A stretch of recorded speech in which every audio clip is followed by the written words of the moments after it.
السلام عليكم ورحمة الله وبركاته. إن الحمد لله نحمده ونستعينه ونستغفره ونعوذ بالله من شرور أنفسنا ومن سيئات أعمالنا. من يهده الله فلا مضل له ومن يضلل فلن تجد له وليا مرشدا. وأشهد أن لا إله إلا الله وحده لا شريك له وأشهد أن محمدا عبده ورسوله صلى الله عليه وعلى آله وأصحابه أجمعين. أما بعد فأعوذ بالله من الشيطان الرجيم. بسم الله الرحمن الرحيم.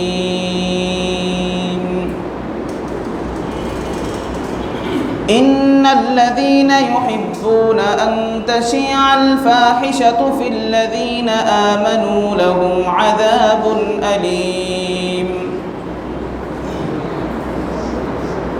وقال رسول الله صلى الله عليه وسلم: كل مولود يولد على الفطرة فأبواه يهودانه أو ينصرانه أو يمجسانه أو كما قال النبي عليه الصلاة والسلام. سبحانك لا علم لنا إلا ما علمتنا إنك أنت العليم الحكيم. اللهم أرنا الحق حقا وارزقنا اتباعه وأرنا الباطل باطلا وارزقنا اجتنابه. آمين. মুআজ্জাজ ও মুহতারাম হাযরাত মুরব্বিয়ান ইকরাম ও দূর দূরান্ত থেকে আগত ইসলাম প্রিয় তাওহীদ প্রিয় মুওয়াহহিদ মুসলিম ভাইরা, আল্লাহ সুবহানাহু ওয়া তাআলার মহান দরবারে অসংখ্য অগণিত শুকরিয়া জ্ঞাপন করছি, যিনি আমাদেরকে প্রতি জুমার ন্যায় আজকেও সলাতুল জুমা আদায় করার জন্য বাইতুল ফালা জামে মসজিদে আসার তৌফিক ইনায়াত করেছেন। এজন্য মহান রবের দরবারে শুকরিয়া জ্ঞাপন করছি, আলহামদুলিল্লাহ। সম্মানিত উপস্থিতি, যদিও আমাদের আলোচনার বিষয় কিয়ামতের আলামত ছিল, সঙ্গত কারণে আমরা আজকে আলোচনার বিষয়ে একটু পরিবর্তন এনেছি, আর গুরুত্বপূর্ণ হওয়ার কারণেই আসলে আলোচনার বিষয়ে পরিবর্তন আনা হয়েছে। আপনারা সবাই লক্ষ্য করেছেন যে বর্তমান অনলাইন অফলাইন যেটাই বলেন না কেন, সব জায়গায় যে বিষয়টা বেশি আলোচিত তা হলো ধর্ষণ। সকলে মোটামুটিভাবে এ বিষয়ের সমাধান নিয়ে কথা বলছে। এদিকে আমরা লক্ষ্য করছি যে এই সমাধানের ভিতর এমন কিছু বিষয় দেখতে পাচ্ছি যে সমাধানগুলো ইসলামী ঘরানার থেকে আসতেছে। আবার ধর্ষণ সমস্যার সমাধানে আমরা আরও কিছু বিষয় লক্ষ্য করছি যেগুলো আসতেছে ইসলামী ঘরানার নয়, তবে ইসলাম বিদ্বেষীও নয়, এমন কিছু ব্যক্তিদের থেকে। আবার কখনো কখনো দেখতে পাচ্ছি যে যারা ইসলাম বিদ্বেষী এবং ইসলাম বিদ্বেষিতাই যারা অগ্রগামী, এমন ব্যক্তিদের থেকেও এই ধর্ষণের বিপক্ষে বা ধর্ষণ সমস্যার সমাধানে আলোচনা আসছে, লিখনী আসছে। তো আসলে ভাইরাল টপিকের উপর সাধারণত আমি তেমন আলোচনা করি না, যে বিষয়টা সবাই আলোচনা করছে, এই বিষয়টার উপর আলোচনা তেমন আমি করতে চাই না সাধারণত, কারণ সবাই করছে, ওই জায়গাটা পূরণ হয়ে যাচ্ছে। কিন্তু কয়েকটা বিষয় আপনাদের সামনে এই সব আলোচনা থেকে কয়েকটা বিষয় আলোচনা করার জন্য আমার দিল খুব চাচ্ছে যে এই বিষয়গুলো কেন জানি আলোচনা থেকে বাদ পড়ে যাচ্ছে, বা আলোচনা হলেও যে পর্যায়ে এই পয়েন্টগুলোর উপর আলোচনা হওয়া দরকার সেই পরিমাণ আলোচনা হচ্ছে না। তো সেই প্রয়োজনীয়তাকে সামনে রেখেই মূলত আজকের কথাগুলো। অন্যথায় এই বিষয়ের উপর আমার আগে আলোচনা চলে গেছে যে অবৈধ যৌনতা প্রতিরোধে ইসলাম, এই শিরোনামের উপর আলোচনা রয়েছে ইউটিউবে। তো আসলে এ ব্যাপারে আলোচনা করার ক্ষেত্রে আমি শুরুতে যে কথাটা বলতে চাই সেটা হলো যে কোনো ব্যক্তির সন্তান সে ধর্ষক হয়ে জন্মগ্রহণ করে না। পৃথিবীতে কোনো সন্তান ধর্ষক হয়ে জন্মগ্রহণ করে না। কারণ হচ্ছে যে ইসলামী স্বভাবের ভিতর ধর্ষণ নাই, ইসলামী কোনো স্বভাবের অন্তর্ভুক্ত নয় এটা। আর অপরদিকে আল্লাহ নবী সাল্লাল্লাহু আলাইহি ওয়াসাল্লাম হাদিসের ভিতর ইরশাদ করেন, যেটা বিশুদ্ধ হাদিস, যে কুল্লু মাউলুদিন ইউলাদু আলাল ফিতরা, প্রত্যেকটা সন্তান সে জন্মগ্রহণ করে ইসলামী স্বভাব নিয়ে, ইসলামী স্বভাবের উপর জন্মগ্রহণ করে। আর অপরদিকে ইসলামী স্বভাবের ভিতর ধর্ষণ নাই। তার মানে আমরা সহজে এই অঙ্কটা করে ফেলতে পারছি যে ধর্ষক হয়ে কেউ জন্মগ্রহণ করে না।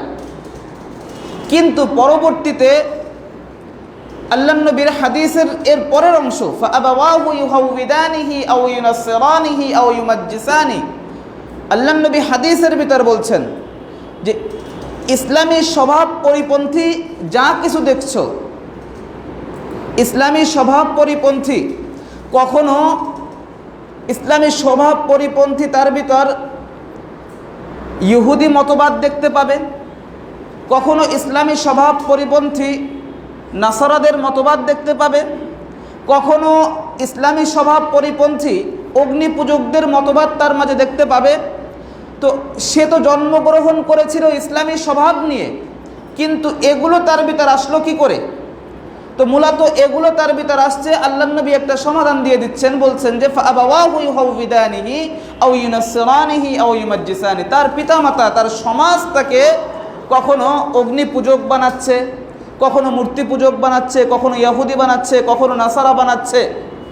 এভাবে ইসলাম বিরোধী বা ইসলামী স্বভাব পরিপন্থী যত স্বভাবে সে নিজেকে সজ্জিত করছে, এ সবগুলোই তাকে তার হয় পিতামাতা আর না হয় তার সমাজ এগুলোর দিকে ঠেলে দিচ্ছে।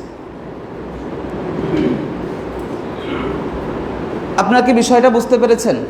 যে এটা হলো মূল কথা, যে কেউ দর্শক হয়ে জন্মগ্রহণ করছে না, বরং সে জন্মগ্রহণ করেছিল ইসলামী স্বভাব নিয়ে। এখন আমাদের কাজ কি ছিল? সমাজের কাজ, পিতামাতার কাজ ছিল যে ওই যে ইসলামী স্বভাব নিয়ে জন্মগ্রহণ করেছে ওটাকে বিকশিত করা। একটা কড়ি হয়ে জন্মেছে, যেটা ইসলামের একটা ইসলামী স্বভাবের একটা কড়ি মনে করেন। যেমন ফুলটাকে একেবারে শুরুতেই কি সম্পূর্ণ ফুটন্ত থাকে না, বরং সে আস্তে আস্তে নিজেকে সমাজের সামনে মেলে ধরে, পৃথিবীর কাছে মেলে ধরে, নিজের সৌন্দর্য প্রকাশ করে। ঠিক তেমনিভাবে ইসলামের সৌন্দর্যর একটা কড়ি নিয়ে সে জন্মগ্রহণ করেছে। এখন কাজ হলো যে এই গাছটাকে, এই চারাটাকে আপনার পরিচর্যা করতে হবে। পরিচর্যার মাধ্যমে কি হবে?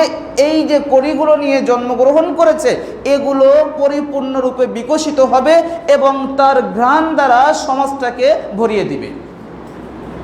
ঠিক এটাই হলো মৌলিক কাজ। আল্লাহ তাআলা যুগে যুগে নবী এবং রাসূলদেরকে পাঠিয়েছেন যে ওই যে আল্লাহর দেওয়া স্বভাব, সেই স্বভাবের দিকে যেন মানুষদেরকে ফিরিয়ে আনতে পারে। আর যারা এখনো পর্যন্ত এই স্বভাব থেকে বের হয়নি তাদেরকে তাদের ওই স্বভাবটাকে যেন আরো বিকশিত করতে পারে। ফলে কি হবে, তার দ্বারা সমাজ আলোকিত হবে এবং তার সুঘ্রাণ সমাজ অনুভব করবে। আপনি দেখেন, যখন একটা আদর্শবান যুবক যে আল্লাহকে ভয় করে, যে তাকওয়া অবলম্বন করে চলে, তাকওয়া তো শুধু এটা নয় যে মসজিদে আসলাম, 5 ওয়াক্ত সালাত পড়লাম, জামাতের সঙ্গে সালাত আদায় করলাম, শুধু এটা তাকওয়া নয়। আমি সেই তাকওয়ার কথা বলছি যেই তাকওয়ার কথা আল্লাহ বলেছেন, যেই তাকওয়ার কথা আল্লাহ রসুল বলেছেন, যে জীবনের প্রতিটা মুহূর্ত আমাকে সতর্কতার সঙ্গে অতিবাহিত করতে হবে। যে আমার কোনো কথা, আমার কোনো কাজ, আমার কোনো পদচারণা, আমার কোনোটাই যেন শরীয়ত পরিপন্থী না হয়। যদি হয়ে যায়, ব্যাস সাথে সাথেই আল্লাহর কাছে ফিরে আসতে হবে। সাথে সাথে তওবার মাধ্যমে আত-তাওবা আর রুজু, অর্থাৎ আল্লাহর কাছে প্রত্যাবর্তন, এটাই তো তওবা। তো হয়ে যেতে পারে, কিন্তু সাথে সাথে আমার থেকে কি হবে, এই তওবার যে একটা গুণ এবং সিফাত, বৈশিষ্ট্য, এটা আমার থেকে তখন প্রকাশ পাবে, আর তার মাধ্যমে ওই অপরাধগুলো আমার থেকে কি হয়ে যাবে, দূর হয়ে যাবে। তো যুগে যুগে নবীরা কি করেছেন, ওই স্বভাবটাকে আরো বিকশিত করার চেষ্টা করেছেন, অথবা যারা এই স্বভাব থেকে বেরিয়ে গেছে তাদেরকে আবারও চেষ্টা করেছেন সেই স্বভাবের ভিতর নিয়ে আসার।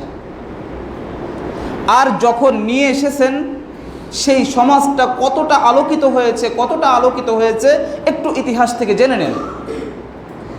যে আল্লাহ নবী সাল্লাল্লাহু আলাইহি ওয়াসাল্লাম কত বড় রাষ্ট্র তিনি পরিচালনা করেছেন। বর্তমান হিসাবে বলতে হয় যে 12 লক্ষ বর্গ মাইল যখন আল্লাহ নবী শাসন করেছেন, আল্লাহ নবীর জীবদ্দশায় ইসলামী সাম্রাজ্যের যে সীমানা ছিল সেটার আয়তন ছিল কত, 12 লক্ষ বর্গ মাইল। আপনার আমার এই দেশের বা এই ভূখণ্ডের সীমানা কত, 56,000 বা সামান্য কম বেশ। তাহলে এতটুকু তো কমপক্ষে নিশ্চিত যে আপনার আমার এই ভূখণ্ডের থেকেও অনেক বড় ছিল, অনেক বড় ছিল। কিন্তু আপনি ইসলামের ইতিহাস পড়ে দেখেন তো, কয়টা এ জাতীয় অপ্রীতিকর ঘটনা ঘটেছে, এমন জঘন্য ঘটনা কয়টা ঘটেছে। কিসের জন্য? আল্লাহ নবী সাল্লাল্লাহু আলাইহি ওয়াসাল্লাম যে কাজ করেছেন সেটা হলো, যার ভিতর ওই ইসলামের স্বভাবটা রয়েছে, ওই কলিগুলো এখনও ঝরে পড়েনি, ওগুলোকে আবারও নার্সিং করেছেন, আবারও পরিচর্যা করেছেন, আস্তে আস্তে সেগুলো কি হয়েছে, বিকশিত হয়েছে। আর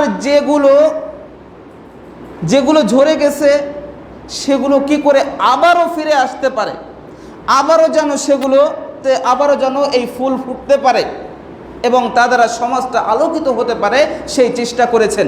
যার কারণে অনেকে বেরিয়ে গেছিল, ওরা আবারও ফিরে আসছে।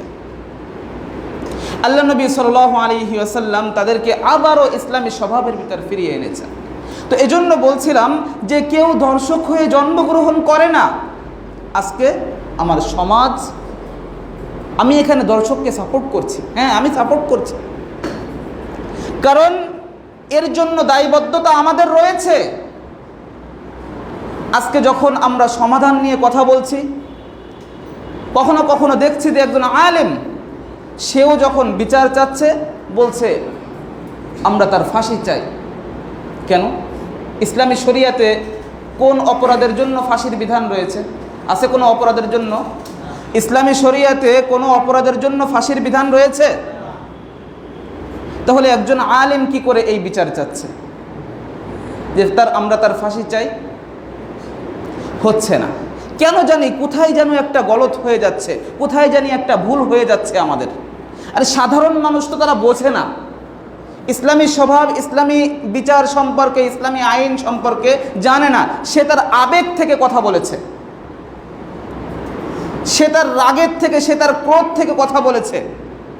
কারণ তাকে সেটা দেখানো হচ্ছে শাস্তি হিসাবে, সর্বোচ্চ শাস্তি তার সামনে যেটা দেখানো হচ্ছে সেটা হলো ফাঁসি। তো সে সেটা চেয়েছে, আপনিও নির্বিঘ্নে চেয়ে ফেললেন। আমি কিছু কথা আগে বলেছি, যাদের মনে আছে আবার একটু স্মরণ করাই দিই। দেখেন, ইসলামী শরিয়াত এ কথা বলে না যে আপনি ইসলামী অর্থনীতি সমাজে বাস্তবায়ন না করেই একজন চুরি করলে তার হাত কেটে দিবেন। আপনি সমাজে সম্পদের সুষম বন্টন এটাকে আপনি নিশ্চিত করেননি, এদিকে কারোর থেকে মনে করেন চুরির মতো অপরাধ সংগঠিত হয়েছে, আপনি এখন কি করলেন? আপনি সূরা মায়েদার ওই বিধান কার্যকর করে দিলেন। ইসলামী শরিয়াতে কথা বলে না। আপনি ইসলামের ইতিহাসগুলো পড়ে দেখেন, ওমর রাদিয়াল্লাহু আনহুর সময় চুরির ঘটনা ঘটেছে, কিন্তু ওমর রাদিয়াল্লাহু আনহু কি খতিয়ে দেখেছেন যে সে কেন চুরি করেছে, সে কেন চুরি করলো, মৌলিক সমস্যাটা কি ছিল? আপনি তার ইসলামী স্বভাব, ইসলামী আদর্শ এটা তার মাঝে ঢুকানোর জন্য, এই শিক্ষায় তাকে গড়ে তোলার জন্য এবং তার মাঝে আল্লাহর তাকওয়া ঢুকানোর জন্য, যাতে করে সে নিজেকে তাকওয়াবান মানুষ রূপে গড়ে তুলতে পারে এবং তার ভিতর এই চিন্তা চেতনা ঢুকতে পারে যে আমি রাত্রে, আমি দিনে, আমি গভীর রাত্রে, আমি সকলের দুনিয়ার চোখ ফাঁকি দিয়ে হয়তো আমি চুরি করছি, কিন্তু আমার রব আমাকে দেখছেন।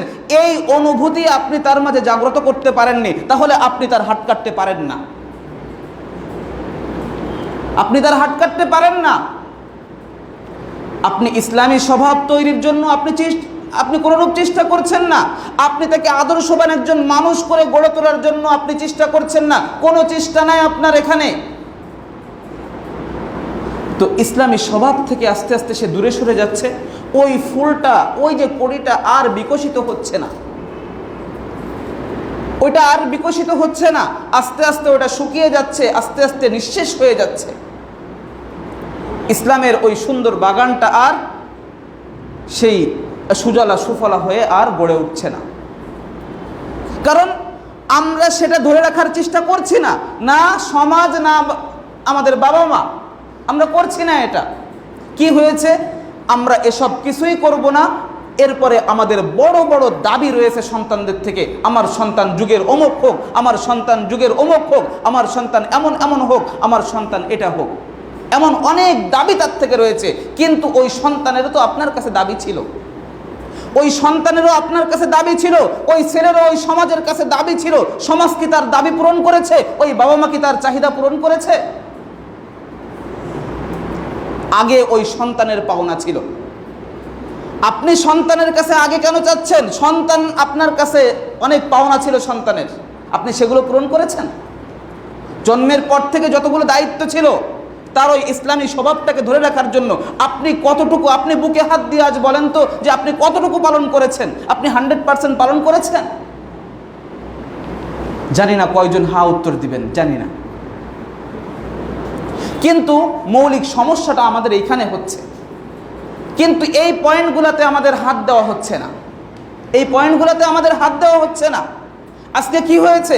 আজকে একটা ছেলে একদিনে দর্শক হয়ে ওঠেনি, একদিনে দর্শক হয়ে ওঠেনি। কে তাদেরকে দর্শক বানালো? সে কেন দর্শন করছে? কই, সে তো এই স্বভাব নিয়ে জন্মগ্রহণ করেনি। তাহলে এই স্বভাবটা তার ভিতর কে ঢুকালো? সে দায়বদ্ধতা নিবে না? আপনি তাকে কেন, যে তার ভিতরে এই স্বভাব ঢুকিয়েছে তাকে কেন আপনি দোষারোপ করছেন না? আপনি সম্পূর্ণ আলোচনার থেকে ওকে বের করে দিয়েছেন, আউট অফ সিলেবাস সেটা। এই জন্য দেখেন, আলোচনা হচ্ছে, আমাদের প্রত্যেকের দাবি রয়েছে, আমরা প্রত্যেকে সমাজের জন্য কিছু করছি, কিন্তু সমাজ দেখেন দিন দিন অধপতনের দিকে যাচ্ছে, দিন দিন অধপতনের দিকে যাচ্ছে। দিন দিন প্রত্যেক দিন দেখেন কোনো না কোনো সংস্থা তৈরি হচ্ছে, কোনো না কোনো সংগঠন তৈরি হচ্ছে যারা সমাজ সেবার জন্য কাজ করছে, বিভিন্ন বড় বড় স্লোগান দিচ্ছে। অনেকে স্লোগান অনুযায়ী কাজ করছে, অনেকে 100% করছে, কেউ আংশিক করছে, কিন্তু কাজ করছে। প্রত্যেকের দাবি রয়েছে, আমরা প্রত্যেকের নিজের জায়গা থেকে সমাজের জন্য কিছু না কিছু করছি। তো প্রত্যেকের যদি এই দাবি হয়ে থাকে, এটা যদি প্রত্যেকের দাবি হয়ে থাকে, প্রত্যেক দিন মসজিদ তৈরি হচ্ছে, সংখ্যা বাড়ছে, মসজিদ হলেই নতুন নতুন কিছু মুসল্লির সংখ্যা বাড়তেছে, অনুরূপভাবে মাদ্রাসা তৈরি হচ্ছে, ইসলামী রাজনীতি, ইসলামের নামে যারা রাজনীতি করছে, ইসলামের নামে যারা রাজনীতি করছে, দিন দিন তাদের সদস্য সংখ্যা বাড়তেছে। অনুরূপভাবে বিভিন্ন মাদ্রাসা তৈরি হচ্ছে, অনুরূপভাবে পীর সাহেবগণের মুরিদরা বাড়তেছে। তাবলিগ জামাতে আগে মাঠ একটা লাগতো, এখন 2টা লাগতেছে, এখন 2বারও সংকুলন হচ্ছে না। তার মানে দিন দিন কি হচ্ছে, দিনের লাইনে হাল লাইনে উন্নতি হচ্ছে। আর এদিকে যারা এসব কিছুর সঙ্গে জড়িত নাই, ওনারাও বলছেন আমরা সমাজের জন্য কিছু করছি, আর আমরাও দেখছি যে তারা কিছু করছেন, কিন্তু ফলাফল কোথায়? ফলাফল কোথায়? ফলাফল কিন্তু যার জন্য কাজ করছি সেই ইসলাম নামক বৃক্ষ দিন দিন শুকিয়ে যাচ্ছে। কেন? কি এটা কি প্রশ্ন জাগে না? আমরা এত কিছু করছি, এত কিছু করছি, কিন্তু মূল ইসলাম দিন দিন তলানিতে চলে যাচ্ছে।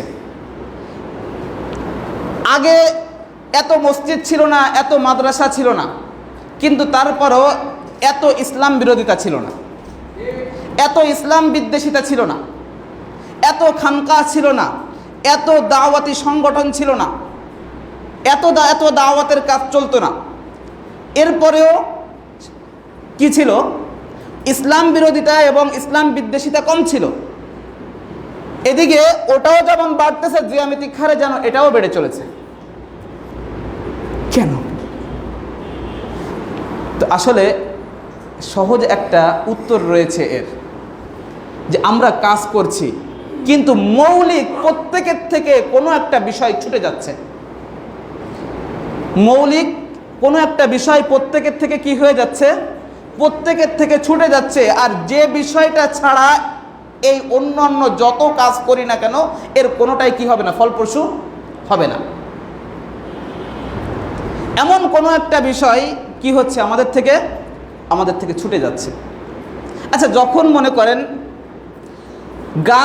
একটা গাছ সে শুকিয়ে যাচ্ছে পানির অভাবে, এখন আপনি এই গাছের ওই পানির পরিবর্তে ওই গাছটার পরিচর্যা করছেন, কত কিছু করছেন, সার দিচ্ছেন, এটা দিচ্ছেন, ওটা দিচ্ছেন, সব কিছু আপনি করছেন, তার আশপাশ পরিষ্কার করছেন, সব কিছু আপনি করতেছেন, কিন্তু পানি দিচ্ছেন না।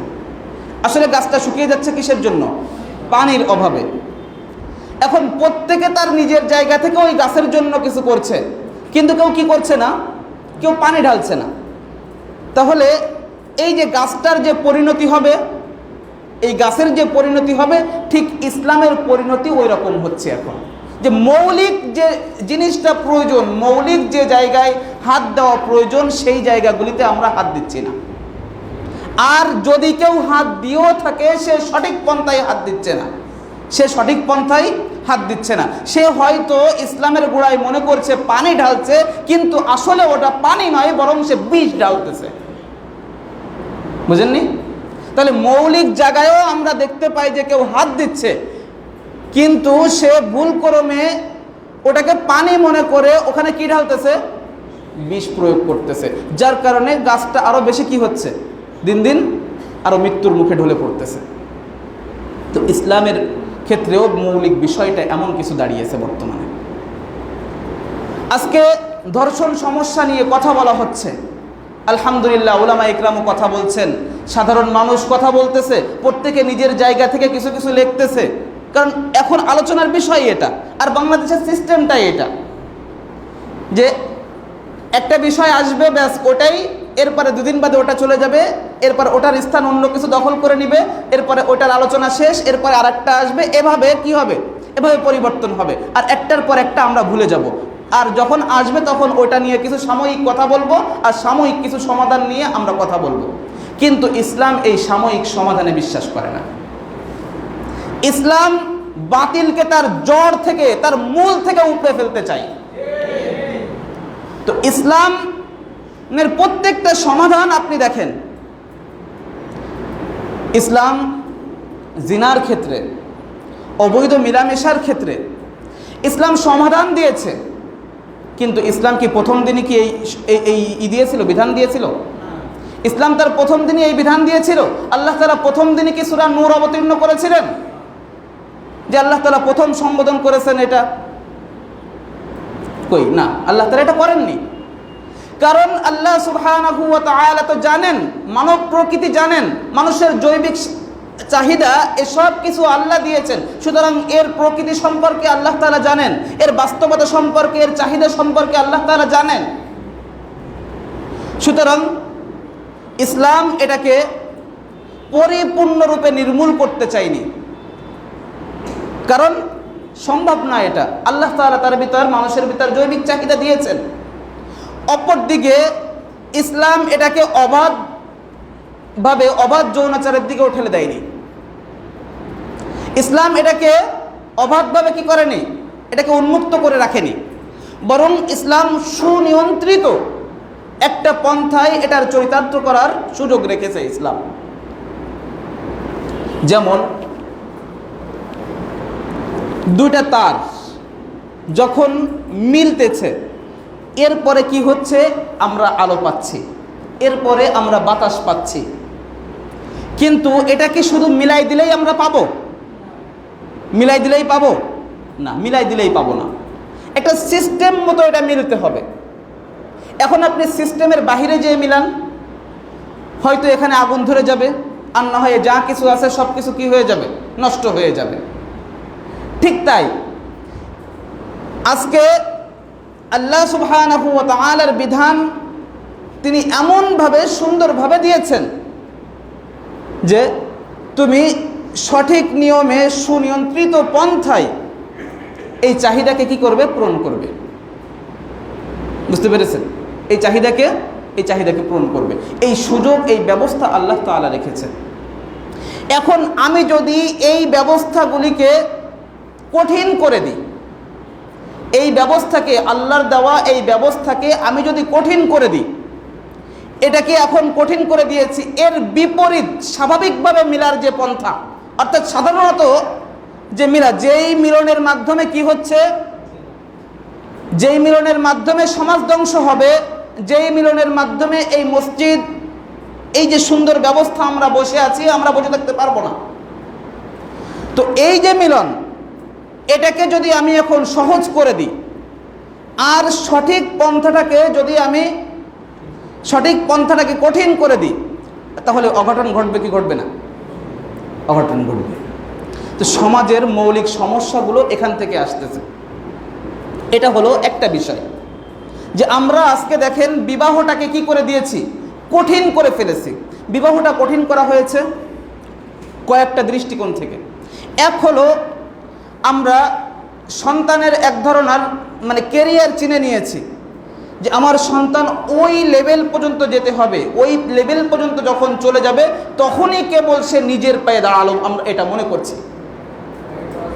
অর্থাৎ সন্তানকে আমি বিভিন্ন ধরনের কর্মের উপর সক্ষম করে গড়ে তুলছি না, যে সে অনেক বড় শিক্ষিত হবে, হওয়ার পরে বড় একটা চাকরি করবে, এবার সে কি করলো, নিজের পায়ে দাঁড়ালো, এবার মেয়ে দেখো। ওর বিবাহের বয়স কত পার হয়ে গেছে, বিবাহের বয়স কত পার হয়ে গেছে। আল্লাহ নবী সাল্লাল্লাহু আলাইহি ওয়াসাল্লাম হাদিসের ভিতর বলছেন, আল্লাহ নবী সাল্লাল্লাহু আলাইহি ওয়াসাল্লাম বলতেছেন, ইয়া মা'শারাশ শাবাব মান ইসতাতা'a মিনকুমুল বা'a ফালিয়াতাযাওয়াজ। হে যুব সম্প্রদায়, তোমাদের ভিতর যাদের সক্ষমতা রয়েছে, সক্ষমতা কি জিনিস? সক্ষমতা, আমার গাড়ি থাকতে হবে, আমার বিশাল বড় একটা বাড়ি থাকতে হবে আলিশান। আমরা আজকে যদি সক্ষমতা বলতে এটা বুঝি,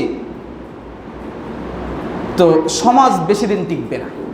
সক্ষমতা মানে যদি আমরা এটা বুঝি, আল্লাহ নবী সাল্লাল্লাহু আলাইহি ওয়াসাল্লামের কাছে একজন মহিলা এসেছে, এসে বলছেন, ইয়া রাসূলুল্লাহ, আপনি আমায় বিবাহ করে নেন, আমি নিজেকে আপনার কাছে সুপর্দ করলাম। মহিলা এসে বলছে যে আপনি আমাকে, এটা বিভিন্ন কিতাবে, সিয়াসিত্তার কিতাবগুলিতে, এছাড়া মিশকাতেও আপনি হাদিসগুলো পেয়ে যাবেন, কিতাবুন নিকাহের ভিতর, বিবাহ অধ্যায়ের ভিতর পেয়ে যাবেন। এসে বলছে, ইয়া রাসূলুল্লাহ, আপনি আমাকে বিবাহ করে নেন। আপনি আমাকে কি করে নেন? হ্যাঁ, আমরা সবাই এদিকে লক্ষ্য করি, আপনি আমাকে বিবাহ করে নেন। তো রসুলের পাশে একজন সাহাবী বসে আছেন, উনি দেখছেন যে আল্লাহ রসুলের ওই মহিলার প্রতি আগ্রহ নাই, তো এই সাহাবী পাশ থেকে বলছেন, ইয়া রাসূলুল্লাহ, আপনার যদি আগ্রহ না থাকে তাহলে আপনি আমার সঙ্গে বিবাহ দিয়ে দেন, আপনি আমার সঙ্গে তাকে বিবাহ করিয়ে দেন। তো রাসূল বললেন যে মোহরানা হিসেবে তো কিছু দিতে হবে, তো তোমার কাছে কি রয়েছে? উনি বললেন, আমার এই পরনের লুঙ্গিটা ছাড়া তো আর কিছুই নাই পৃথিবীতে, আমি কেবলই মাত্র এই পরনের লুঙ্গিটার মালিক, এই ছাড়া আমার আর কিচ্ছু নেই। তো রাসূল বললেন, না, তোমাকে তো মোহরানা হিসেবে কিছু একটা দিতে হবে, তাৎক্ষণিকভাবে কিছু একটা হলেও দেওয়া লাগবে। হ্যাঁ, তুমি এরপরে প্রয়োজনে মোহরের বাকি অংশ পরিশোধ করবে, কিন্তু তাৎক্ষণিকভাবে হলেও তোমাকে কি করা লাগবে? মোহরের কিছু অংশ পরিশোধ করা লাগবে। তুমি যাও রাস্তাঘাট থেকে একটু দেখো, খুঁজে আসো যে একটা লোহার আংটি হলেও তুমি পাও কিনা, একটা লোহার একটা আংটি হলেও তুমি পাও কিনা, যাও খুঁজে আসো। সাহাবী খোঁজাখুঁজি শুরু করলেন, কিন্তু কিছুই পেলেন না, একেবারে কিছুই পেলেন না। আবারও ফিরে আসলেন, ইয়া রাসূলুল্লাহ, না, আমি তো কিছুই পেলাম না। রাসূল বললেন যে তোমার কি সূরা টুরা কি মুখস্থ আছে? কোরআনের দুই একটা সূরা মুখস্থ আছে? ইয়া রাসূলুল্লাহ, তা তো আছে, বেশ কয়েকটা সূরা মুখস্থ আছে। আল্লাহ নবী সাল্লাল্লাহু আলাইহি ওয়াসাল্লাম বললেন যে ঠিক আছে, তাহলে তুমি এই সূরাগুলো ওই মহিলাকে শিখিয়ে দিবে, এটাই হচ্ছে তোমার মোহর, এটাই হচ্ছে তোমার তাৎক্ষণিক মোহর। এরপরে যদি তুমি কখনো সক্ষম হও, এটা ব্যাখ্যার ভিতরে উলামা ইকরাম আলোচনা করেছেন, কেউ আবার আমাকে এর জন্য দোষারোপ করেন না যে আপনি এখানে অন্য ধরনের ব্যাখ্যা করতেছেন, কারণ হাদিসের ভিতরে তো এই কথাগুলো নাই, পরবর্তী কথাগুলো, এগুলো আমি মুহাদ্দিসিনদের কথা থেকে, যেহেতু অনেক উলামা ইকরাম বলেছেন যে এই মোহরটা ছিল তাৎক্ষণিক মোহর, এটা ছিল কি? এটা ছিল তাৎক্ষণিক মোহর, পরবর্তীতে কিছু একটা মূল্য পরিশোধ করতে হবে, এটা সে আস্তে আস্তে করবে। যাই হোক, তো আল্লাহ নবী দেখেন কি বললেন এখানে, রসুলের শিক্ষাটা কি? এই তুমি বিবাহ করতে চাও, আমাদের দেশ কি বলবে, আমাদের সমাজ কি বলবে? এখানে তুমি বিবাহ করতে চাচ্ছ, তোমার সাহস তো কম না, তোমার পরনের লুঙ্গি ছাড়া আর তুমি কোনো কিছুর মালিক না, এদিকে তুমি বিবাহ করতে চাচ্ছ। আল্লাহ তাআলা বিবাহ করতে বলতেছেন, এবং যারা বিবাহযোগ্য হয়ে গেছে তাদের ক্ষেত্রে আল্লাহ বলতেছেন যে তোমরা বিবাহ করো, এবং তোমরা সমাজকে বলতেছে তোমরা তাদেরকে বিবাহ করিয়ে দাও। এরপরে আল্লাহ বলতেছেন ইয়াকুনু ফুকারা ইউগনিহিমুল্লাহু মিন ফাদলি, যদি তোমরা অভাবের তাড়নায় পড়ে থাকো বা দারিদ্রতাকে ভয় করে থাকো, তো আল্লাহ তাআলা নিজ অনুগ্রহে তোমাদেরকে ধনী করে দিবেন। কে বলছেন এটা? বিশ্বাস আছে? কথার উপর কি পরিপূর্ণ বিশ্বাস আছে? কতটুকু জানি না, হতে পারে মৌখিক বিশ্বাস, হতে পারে মৌখিক বিশ্বাস। আল্লাহ নবীর কাছে এক সাহাবী এসেছেন, ইয়া রাসূলুল্লাহ, আমার তো দারিদ্রতা দূর হচ্ছে না। রাসূল বলেন বিবাহ করো। এরপরে ইয়া রাসূলুল্লাহ, বিবাহ তো করেছি, তাও দূর হচ্ছে না, আর একটা করো। আপনারা এই হাদিসগুলো জানেন, দেখেন এই হাদিসগুলো আমার আপনাদেরকে শুধু শোনানোর উদ্দেশ্য না, কারণ এগুলো অধিকাংশগুলো এখানে যারা আসে সাধারণত সবাই পড়াশোনা করে, এজন্য হাদিস শোনানোর উদ্দেশ্য না, কিন্তু এই হাদিসের শিক্ষাগুলো আমাদের মধ্যে নাই। আজকে আমরা বিবাহটাকে অনেক কঠিন করে দিয়েছি, এই পর্যন্ত যে শেষ না। এবার মনে করেন কোনো একটা যুবক ভাই, সে বিবাহের জন্য চিন্তা ভাবনা মোটামুটি মনে স্থির করে ফেলেছে, এবং তার ফ্যামিলিও রাজি হয়েছে, ঠিক আছে, যা আছে তুমি তোমার যা আছে অল্প স্বল্প এটা নিয়ে তুমি বিবাহ করতে যাও। এবার অপর পক্ষ থেকে শুরু। এবার মেয়ের বাবা, সে মোহরানার নামে এক বিশাল বড় পাহাড় তার মাথার উপর চাপাই দিবে। যা শুনে আর যা দেখে, মানে বিবাহের যে আগ্রহ, এটা আগেই শেষ হয়ে যাবে তার। বুঝেননি? কেন দিচ্ছে? ওই মেয়ের বাবাও জানে যে জীবনে কোনোদিন পরিশোধ করবে না, 5 লাখ 10 লাখ। কেন? যাতে করে এই বিবাহের মোহরানার বোঝা তার মাথার উপর থাকার কারণে মেয়েকে যেন তালাক না দেয়। আরে ভাই, আপনি এমন ব্যক্তির কাছে আপনি কেন আপনার সেই কলিজার টুকরা মেয়েকে তুলে দিচ্ছেন, যার প্রতি আপনার শুরুর থেকেই বিশ্বাস নেই, যার প্রতি আপনার শুরুর থেকেই বিশ্বাস নেই যে সে আপনার মেয়েকে দেখে শুনে রাখবে এবং সে শান্তিতে রাখার চেষ্টা করবে। এই বিশ্বাস যে ছেলের প্রতি নাই, শুরুর থেকে আপনি কেন দিচ্ছেন?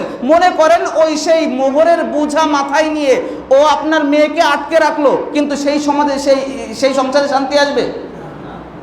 এ তো দুনিয়া গেল। আখেরাতে এই ছেলে যদি ওটা পরিশোধ না করে, তো আখেরাতে সে তো একজন জিনাকারের কাতারে দাঁড়াবে। মোহরানা 10 লাখ, 20 লাখ, 30 লাখ, 40 লাখ, 50 লাখ, কেমন যেন ওখানে কি করছে, ওখানে হাটে ওঠানো হয়েছে। কেন এগুলো করছেন? এগুলো কেন করছি আমরা? মোহরে ফাতেমিকেও নিয়ে অনেক সময় কি হচ্ছে, মোহরে ফাতেমি নির্ধারণ করতে হবে, মোহরে ফাতেমি নির্ধারণ করতে হবে, এরকম একটা রেওয়াজ রয়েছে। মোহরে ফাতেমি নির্ধারণ করা এটা কি সুন্নাত কোনো বিষয়? দেখেন, আমার কথাকে আপনারা অন্য দিক থেকে নিয়েন না। মোহরে ফাতেমি এটা কার মোহর? ফাতেমা রাদিয়াল্লাহু আনহার মোহর। কে দিয়েছিলেন? আলী রাদিয়াল্লাহু আনহু দিয়েছিলেন। আল্লাহর নবীকে বিবাহ করেননি কোনোদিন, তার স্ত্রীদেরকে মোহর দেননি। তো যদি আপনার সুন্নাত সাব্যস্ত করতে হয় তো আলীর কর্মকে সুন্নাত সাব্যস্ত করবেন নাকি আল্লাহর নবী সাল্লাল্লাহু আলাইহি ওয়াসাল্লামের কর্মকে সুন্নাত সাব্যস্ত করবেন? তো আল্লাহর নবী সাল্লাল্লাহু আলাইহি ওয়াসাল্লাম তার স্ত্রীদেরকে কি মোহর দিয়েছিলেন? যদি আপনার দেখতে হয়, আপনার মন চাচ্ছে, আপনার সামর্থ্য রয়েছে, আপনার মন চাচ্ছে, তো আপনি সেটা নির্ধারণ করেন না। আমি আমার ব্যক্তিগত একটা কথা বলি, একেবারে ব্যক্তিগত বিষয়, আমার নিজের বিবাহের ক্ষেত্রে। আপনারা হয়তো অনেকে জানেন যে আমার ফ্যামিলির সবাই মোটামুটিভাবে মানে আলিম আর কি, মাদ্রাসার সঙ্গে জড়িত সবাই। খুলনার যে বড় বড় মাদ্রাসাগুলো রয়েছে এখানে আমার ফ্যামিলির লোকজন রয়েছে। তো বিবাহের সময় এই আলোচনার ক্ষেত্রে দেখি মোহরে ফাতেমি। তো আমাদের সমাজে তো রেওয়াজ হচ্ছে যে বিবাহের দিনে তো মুখে কি দিয়ে রাখতে হবে? রুমাল দিয়ে রাখতে হবে। এখন এই চিন্তা চেতনা তো আমি আর পাইনি। আমি ওই দিন মানে সরাসরি কথা বলে উঠছি, যেহেতু মোহরটা কার? আমার, আমি দিব, এটা পরিশোধ তো আমার করতে হবে। তো আমি তখন কথা বললাম, আমি বললাম যে মোহরে ফাতেমিকে আমি আল্লাহর রসুলের কর্মের উপর মোহরে ফাতেমিকে আমি সুন্নাত মনে করি না। সকলের সামনে আমি কথা বলে ফেললাম।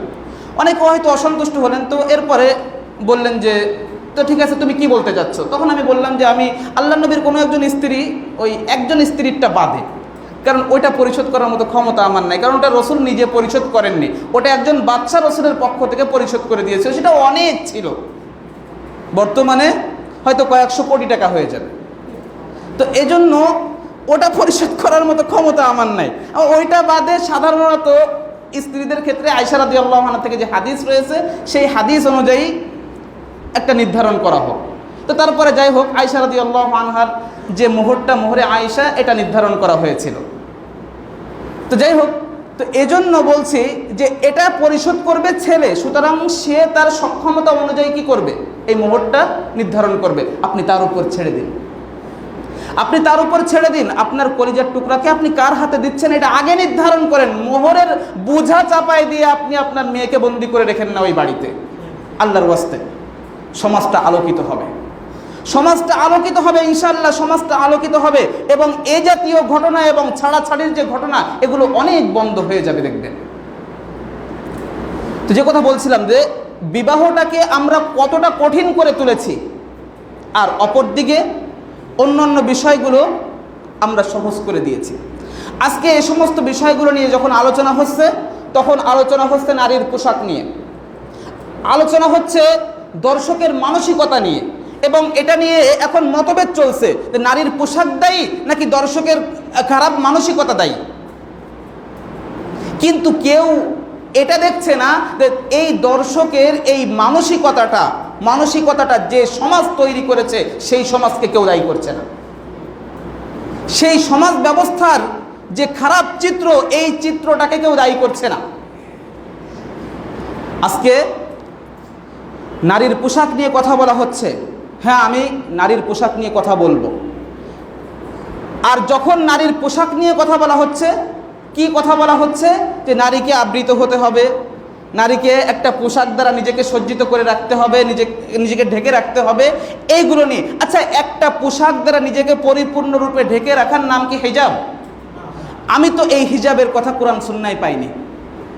আমি একটা পোশাক দ্বারা নিজেকে আবৃত করে রাখলাম, এরপরে আমি মাহরাম নয়, আমার মাহরাম নয়, তার সঙ্গে আমার বিবাহ মানে জায়েজ রয়েছে, এমন একজনের সঙ্গে কি করলাম? উঠা বসা করতেছি, নির্দ্বিধায় কথা বলতেছি, নির্জনে যাচ্ছি, একাকী থাকছি।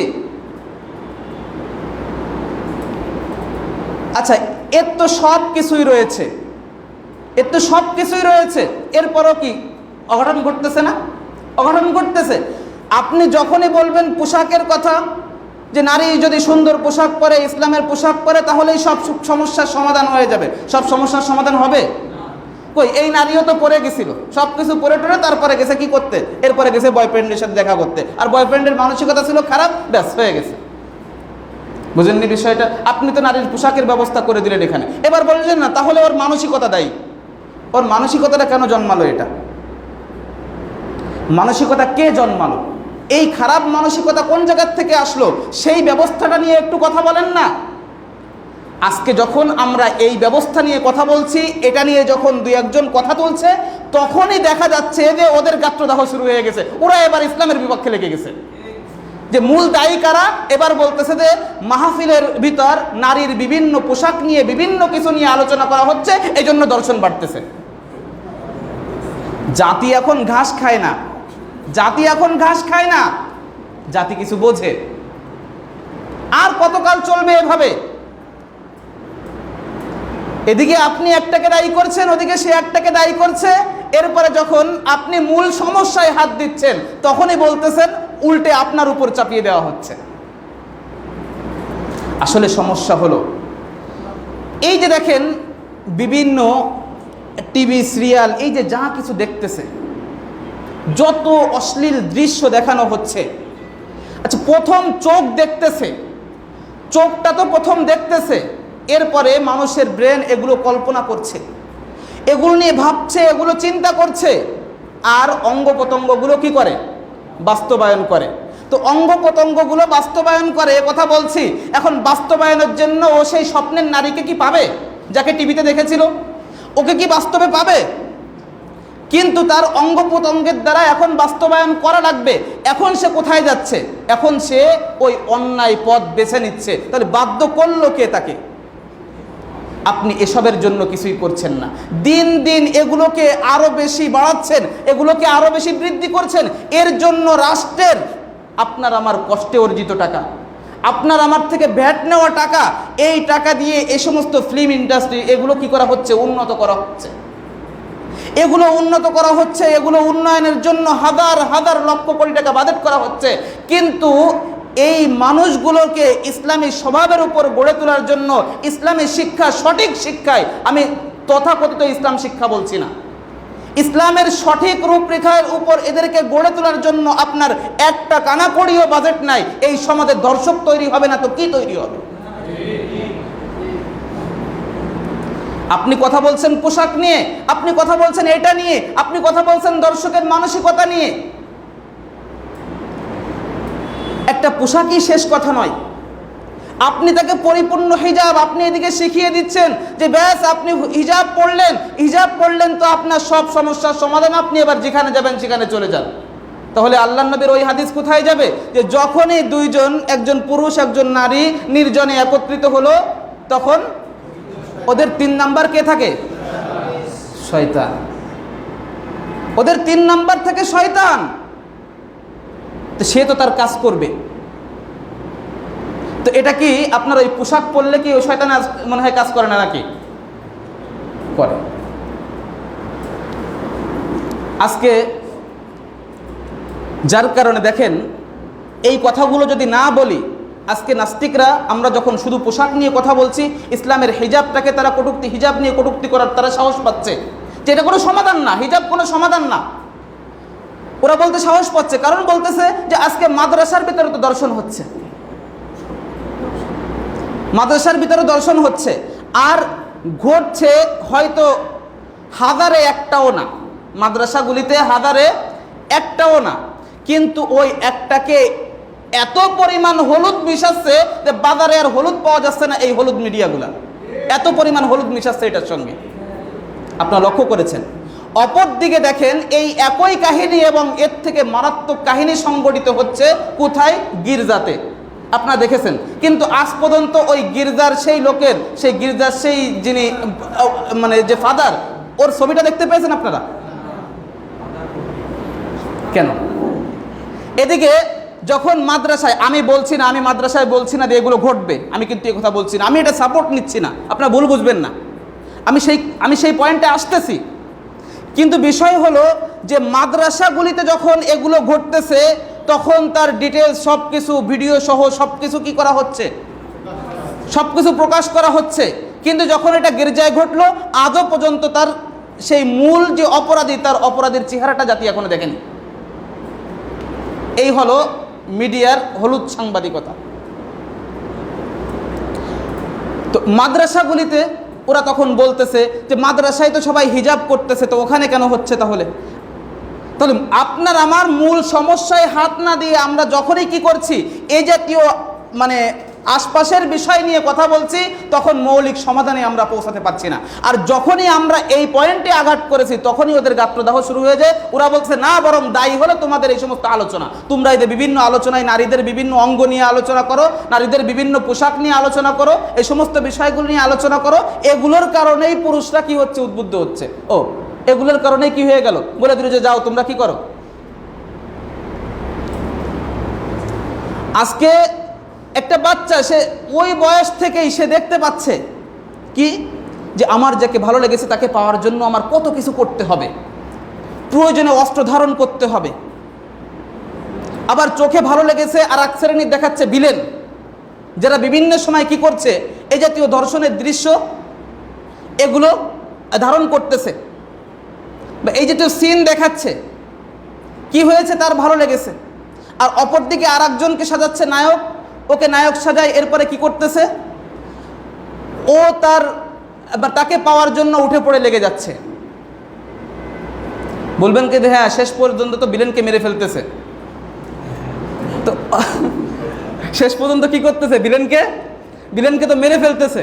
তা শেষ পর্যন্ত ভিলেনকে মেরে ফেলতেছে, কিন্তু এর আগে যে কাজগুলো হলো, আপনিও কি বলবেন যে এখন ওই দর্শককেও মেরে ফেলতে হবে? বলবেন? আমি তো বলি না, আমি বলি না ভাই, আমি বলি না।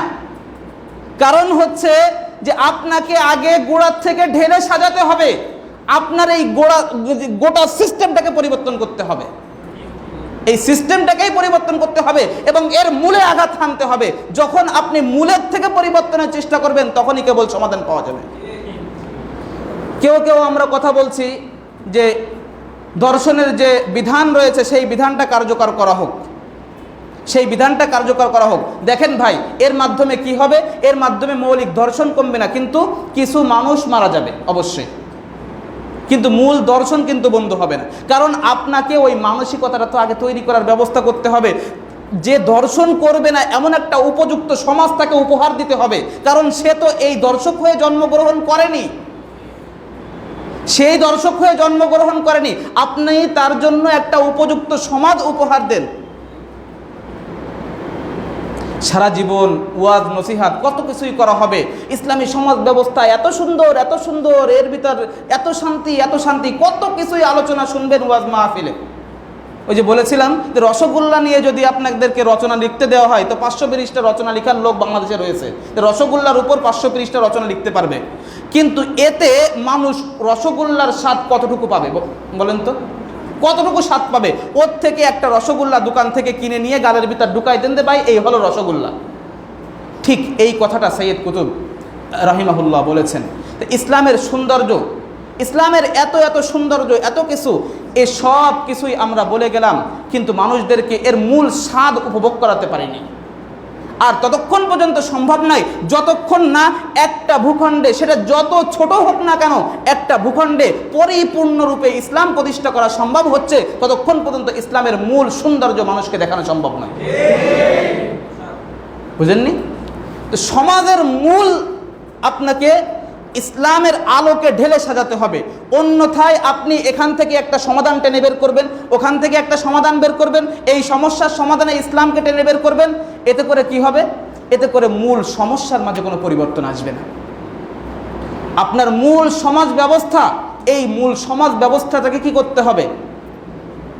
ইসলামের ছাঁচে এখন গড়ে তুলতে হবে আপনাকে, অন্যথায় কখনোই এই জাতীয় বিষয়গুলো সমাধান সম্ভব নয়। আপনি দেখেন সমাধান হচ্ছে, কাজ তো চলতেছে না, কত রকম কাজ চলতেছে। মদের বিপক্ষে মসজিদে মসজিদে আলোচনা করতে হবে, এত এত ক্যাম্পেইন করতে হবে, এটা করতে হবে, কনসার্ট করতে হবে। মদের বিরুদ্ধে কনসার্ট চলতেছে, অথচ ওই যে কনসার্টে যারা গান গায় একটা গানও মদ খাওয়া ছাড়া গাইতে পারে না। ওরা স্টেজের পেছনে দিয়ে মদ খাচ্ছে, এদের দিয়ে মাদক বিরোধী কনসার্ট করানো হয়। এটাও বাংলার জমিনের চিত্র।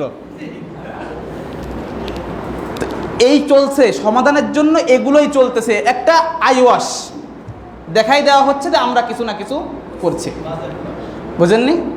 আজকে সমাধান কি হলো? গরিবের রিক্সা ভাঙা হলো। এখানে কয়েকটা দিক নিয়ে আমি আলোচনা করব। আপনারা দেখেছেন মনে হয়, যেহেতু এটা একটা ভাইরাল বিষয়, সম্ভবত ফজলুর রহমান, সে অনেক কষ্টে এই সময় তার যে জমানো টাকা ছিল সেইটা বা নিয়ে সে ঋণ নিয়ে একটা রিক্সা কিনেছিল। রিক্সা কেনার পরে যাই হোক সে নিয়ম ভঙ্গ করেছিল। নিয়ম ভঙ্গ করার পরে তারপরে প্রশাসনের লোকজন তার রিক্সাটা ভেঙে দিয়েছে। সব একসঙ্গে কুড়োই কাছায় নিয়ে এসে নিয়ে গেছে। খুব কেঁদেছে সে। হ্যাঁ, অবশ্যই অবশ্যই এই জাতীয় এটা কোনো সমাধান না। রিক্সা ভেঙে দেওয়াটা কোনো সমাধান না। বিষয়টা হলো যে এই নিয়ম ভঙ্গের দিকে সে কেন গেল? এখানে কেউ হাত দিয়েছে যে সে কেন নিয়ম ভঙ্গ করলো? একদিকে রাষ্ট্রপক্ষ বলতেছে সে নিয়ম ভঙ্গ করেছে, অপরদিকে অনলাইন অন্যান্য যে সমস্ত পোর্টালগুলো আছে বা ব্যক্তিগত ফেসবুক যে অ্যাকাউন্টগুলো আছে সেখান থেকে মোটামুটি তার যে আবেগটা, ওই আবেগ নিয়ে সবাই লেখালেখি করতেছে, আবেগ নিয়ে লেখালেখি করতেছে। কিন্তু মূল সমস্যার ক্ষেত্রে কেউ হাত দিচ্ছে? মূল সমস্যার ক্ষেত্রে কেউ হাত দিচ্ছে না। তো যাই হোক, এক ভাই খুব দরদি হয়ে তাকে একটা রিক্সা কিনে দিয়েছে। এবার আমাদের পুঁজিবাদী অর্থ ব্যবস্থা কি করলো? ওখানে কিন্তু ওই একজনের রিক্সা ভাঙা হয়নি, রিক্সা কিন্তু ভাঙা হয়েছে আরও অনেকের। এবার আর একটা কোম্পানি, আমি কোম্পানির সঙ্গে ব্যক্তিগত কোনো শত্রুতা নেই আমার, এজন্য আমি তাদের নামটা এখানে বলছি না। তো এরা যায় আবার আর একটা রিক্সা দিল এবং তাকে চাকরিরও ব্যবস্থা করে দিল। কেন? কারণ এই ফজলুর রহমান একজন ভাইরাল ব্যক্তি, সুতরাং ওকে যদি কিছু করা হয়, ওর জন্য যদি কিছু করা হয়, সেটা গোটা দেশ দেখবে। কই, এমনও তো আরও শত শত ফজলুর রহমানের ওই দিন গাড়ি ভাঙা হয়েছে। এদের জন্য কি করেছে? তার তো একটা ব্যবস্থা করে দিয়েছে। এক ভাই তাকে একটা রিক্সা কিনে দিয়েছে, আল্লাহ তাআলা তাকে জাযায়ে খায়ের দান করেন। তো মূল সমস্যায় গেলাম না যে কেন এ নিয়ম ভঙ্গ করলো। কারণ ওখানে আলোচনা হয়েছে যে আমাদের প্রশাসনের লোকজন কিছু টাকা খেয়ে কিছু রিক্সাকে অনুমতি দিচ্ছে, অর্থাৎ যাদের কাছে কার্ড থাকে, এই কার্ডধারী ওই কার্ডটা নিতে হয় প্রশাসনের লোকদেরকে। দেখেন, আমি বলছি না যে প্রশাসনের যারা রয়েছেন সবাই খারাপ, সবার চরিত্র এরকম, আমি কথা বলছি না, কিন্তু বলছি কিছু অসাধু রয়েছেন, কিছু খারাপ ব্যক্তি রয়েছেন অবশ্যই। তো তারা এই কার্ড বের করেছেন, যে কার্ডগুলো দালালের মাধ্যমে, ওনারা কখনো সামনে আসেন না, দালালের মাধ্যমে এই কার্ডধারী হতে হয়, গাড়িগুলো এই কার্ডধারী হতে হয়। এই কার্ডধারী যদি না হচ্ছে তখন সেই রিক্সাগুলো ভাঙা হয়েছে। তো বিষয়টা হলো যে সে অনিয়মের দিকে কখন গেছে, ওইখানে আমরা হাত দিচ্ছি না এবং সেটা নিয়ে আলোচনা হচ্ছে না। আলোচনা হচ্ছে সব আশপাশের যেগুলো অপ্রয়োজনীয় সে সমস্ত বিষয় নিয়ে আলোচনা হচ্ছে। আর অপরদিকে আমাদের এই পুঁজিবাদী অর্থব্যবস্থা এইখানেও ব্যবসা করে যাচ্ছে, এখানেও তাদের পুঁজির ধান্দা করে যাচ্ছে।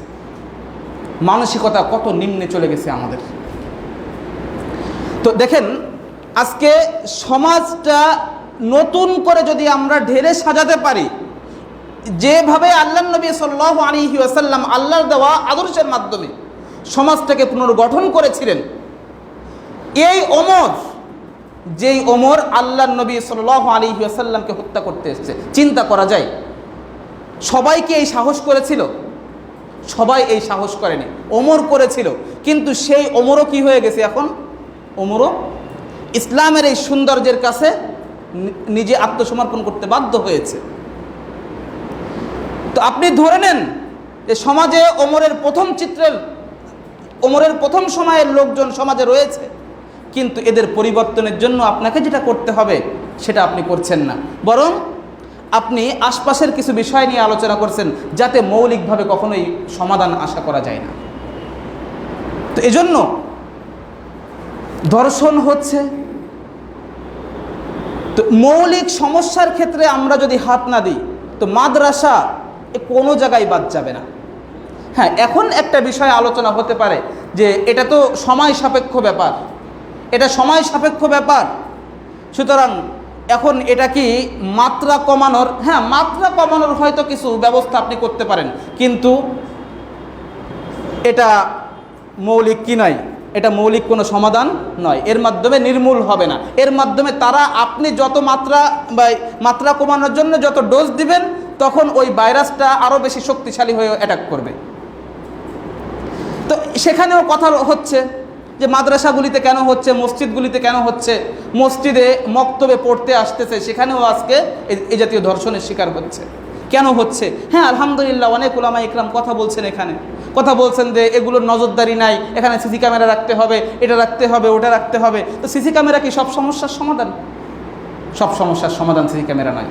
মাদ্রাসাগুলিতে বা ইমামের জন্য মনে করেন ইসের ব্যাপারে আলোচনা করা হচ্ছে যে ইমামের জন্য কোয়ার্টারের ব্যবস্থা করতে হবে, ইমামের জন্য থাকার ব্যবস্থা করতে হবে, মাদ্রাসাগুলিতে শিক্ষকদের পরিবার নিয়ে থাকার ব্যবস্থা করতে হবে, সেটা মাদ্রাসার পাশে হোক বা যেখানে হোক না কেন।